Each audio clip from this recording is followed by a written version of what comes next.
கிணத்துல இருந்து தண்ணி இறைச்சி பாத்திரங்களை கழுவுறதுக்காக வேணி பாட்டி வீட்ல இருந்து வெளியே வந்தாங்க. ஆனா கயிற்றுல கட்டியிருந்த வாளிய காணோம். பாட்டி மனசொடிஞ்சு தள்ளாடி வீட்டுக்குள்ள போனாங்க.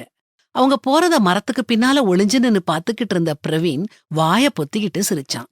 வாளிய ஒளிச்சு வச்சது அவன்தான். அவன் செஞ்ச சில்மிஷத்தை பார்த்து அவனுடைய அக்கா பாரதி வருத்தப்பட்டா.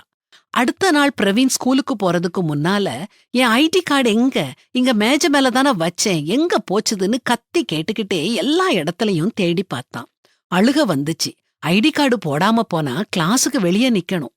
அவனை கொஞ்ச நேரம் அழ விட்டுட்டு பாரதி அவன் பக்கம் வந்து அவனுடைய ஐடி கார்டை கொடுத்தா.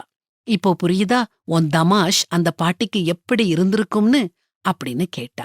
சாயங்காலம் பிரவீன் வீட்டுக்கு வந்ததும் பாரதி சொன்னான், வா கொஞ்சம் தமாஷ் செய்யலாம்.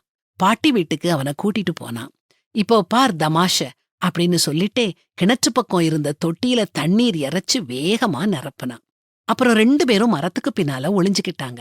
வழக்கம் போல பாட்டி பாத்திரம் கழுவ வந்தாங்க. தொட்டி நிறைய தண்ணி இருப்பத பார்த்த உடனே சந்தோஷத்தால அவங்க முகம் பூரிப்படைஞ்சது.